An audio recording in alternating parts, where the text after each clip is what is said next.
여러분. 굿모닝 행정을 진행하는 여러분의 영디 최영희입니다.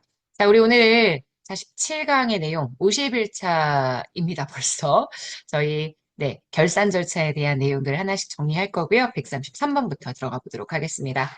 제가 결산은 예산 편성과 마찬가지로 날짜를 좀 디테일하게 보셔야 한다라고 얘기를 했었습니다. 133번. 한 회계연도에 속하는 세입세출의 출납사무는 다음 연도 2월 10일까지 완결해야 합니다. 맞습니다. 각 중앙관서회장은 회계연도마다 소관 기금의 결산 보고서를 중앙관서 결산 보고서에 통합해서 작성해야 하죠. 예산과 별도로 기금을 만들긴 하지만 절차는 예산과 동일한 절차로 진행을 한다고 했었습니다. 맞는 선지고요. 135번입니다. 예산 주기에 비추어 볼 때 감사원이 2021년 예산에 대해서 결산 검사 보고서를 작성하는 건 2022년 아마 4월 달에 받아서 5월 20일까지 진행을 하게 될 거예요. 그래서 결산 검사를 진행한 다음 결산 검사 보고서를 작성하겠죠. 그래서 2021년도에는 볼 수 없는 예산 과정입니다. 맞습니다.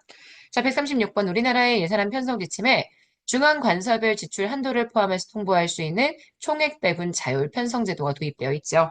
기재부가 사업의 내용을 보고 총액을 지정한 후에 각 부처가 자율적인 편성을 하는 거기 때문에 기재부가 사업별 예산 통제 기능을 상실한 건 아니고요. 기획부가 총체적인 사업에 대한 통제를 하되 각 부처의 자율성을 인정받게 되는 취지이다. 이거 기억하시죠? 136번 X입니다.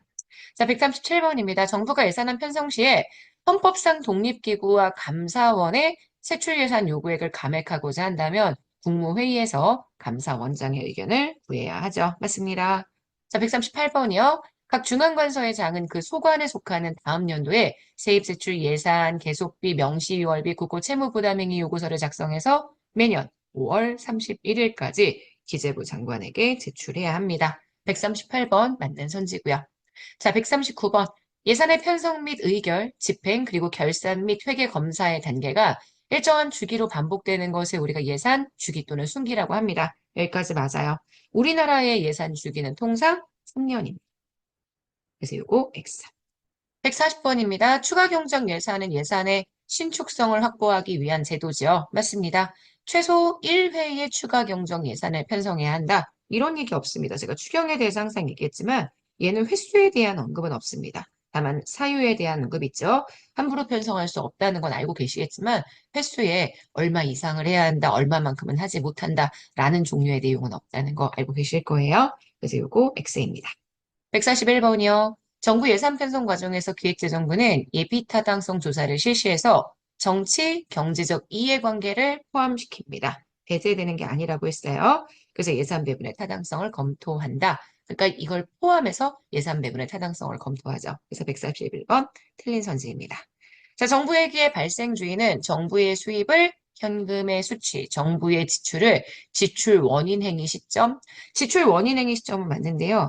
현금 수치의 시점은 현금주의의 내용이죠. 그래서 여기는 틀린 선지가 되고요.